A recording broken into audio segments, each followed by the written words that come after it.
खुलुमबाय स्टुडिय'आव दं आं उदांस्रि मोसाहारि। एनडिएआ 1 नं क'क्राझार लकसभा बियाबाव बाइक रेलि हाबाफारि लादों।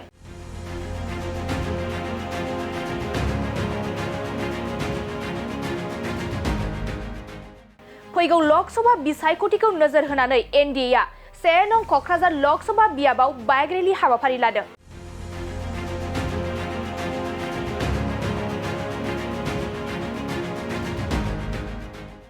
बे बाइक रेलि हाबाफारिया क'क्राझार जिल्लानि आदाबारि गेलेग्रा फोथारनिफ्राय जागायनानै गसाइगाव बाइक रेलि हाबाफारिया थुंगेहैगोन।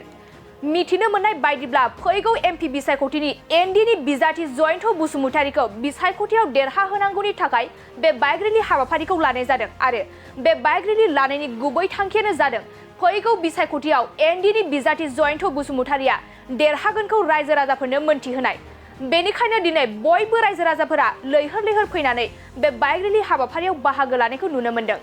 बे बाइक रेलि हाबाफारियावनो बाहागो लायो आसामनि मन्त्रि उरखावगोरा ब्रह्म, एमएलए लरेन्स इस्लारि, एजिपिनि आफादगिरि कर्णमोहन राय, एमसिएलए राजीव ब्रह्म आरो इउपिपिएल बिजेपि आरो एजिपि हान्जानि गोबां दैदेनगिरिफोरजों लोगोसे गोबां सोद्रोमाफोरखौबो बे बाइक रेलि हाबाफारियाव बाहागो लानायखौ नुनो मोननाय जादों।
जयन्त बसुमतारीखौ देरहासार जाहोनो थाखाय भारत हादरनि गेजेरावनो बयनिफ्रायबो हाइस्ट पार्सेन्टेज लानानै देरहासार जाहोनो थाखाय दिनै बाइक रेलि दिहुनदों।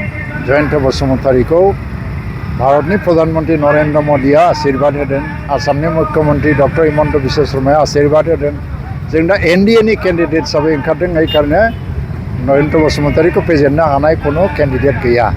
दा बिपिएफआ बहुत खोथा माबायै बुंदों। बिपिएफआथ' हाग्रामा महिलारिया मोनसे समाव राजाबादिमोन, बिटिसिनि सासे राजाबादिमोन बियो। दिनै बिनि सेनापतिफ्रा खारजोब्बाय, बेजों दावहा नांनो सैन्यफोर गैला, बेहा राजत्वबो गैला, रायजोबो गैला, रायजो गैयै राजाबादि जानानै दं। आरो जिहेतु बे दिल्लीयावबो गभर्नमेन्ट गैया, दिसपुरावबो गभर्नमेन्ट गैया, काउन्सिलावबो गैया, बिनि भटआ खुब बेसे 2.5 लाखसो भट थांगोन। कारण चिफ मिनिस्टारा खेबसे फैनानै बुंदों जे 2.5 लाखनिफ्राय 3 लाखनि डिफारेन्सआव जयन्तआ देरहागोन। जुदि इयो बाहाय 14 लाखसो भट दङ, 14,70,000सो, बिनि गेजेराव 12 लाख बा 12.5 लाखसो जुदि भट जायोबा क'क्राझार लकसभायाव जों जुदि 2.5-3 लाखनि डिफारेन्सआव देरहानांगौबा थ' हिसाब खालामनानै नुयो जे हाग्रामानो 2.5 लाख होयोबा, नबसरियानो 2 लाख होयोबा, कंग्रेसनो 1 लाखसो होयोबा, 50निफ्राय 1 लाखसो आरो इन्डिपेन्डेन्टफोर थाबाय, बे हिसाबै जोङो 6 लाखनि गोजौआव भट मोननांगौ। 6 लाखनि गोजौआव जों भट मोनगोन बे खाथां।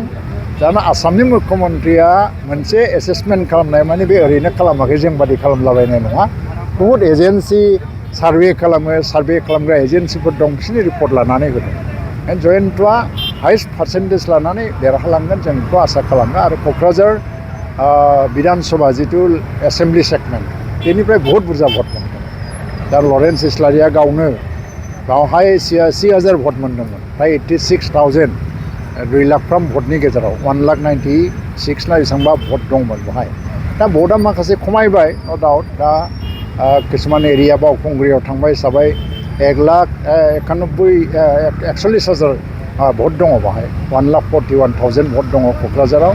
बेनि गेजेराव 1 लाख जुदि 20 बा 10,000सो भट जायोब्लाबो 70,000नि खमाव क'क्राझाराव जोङो भट मोननाय नङा, क'क्राझार बिधान सभा समस्तियाव थ' बे हिसाबै जयन्त बसुमतारिया 6 लाखनिबो बारा भट मोननानै देरहालांगोन नबकुमार सर'लियाबो गेलेगोन नब रायलायाबाबो जागोन बे इतिहाससो जारिमिनसो जानो थांगासिनो दं he is गोइं two B A past बेखौ बावसिगोन एबारनि इलेक्सननि उनाव आरो बे गेलेनो मोनो ना मोना हाइ कर्ट आरो सुप्रिम कर्टसिम थांनायनि मोनसे प्रसेस सोलिबाय थादों आं मिथिया गेलेनो मोनबाबो 9 बोसोरनिया 2 लाखनि गाहायाव फैगोन आरो बिनिफ्राय बे इतिहास जासिगोन 9 बोसोर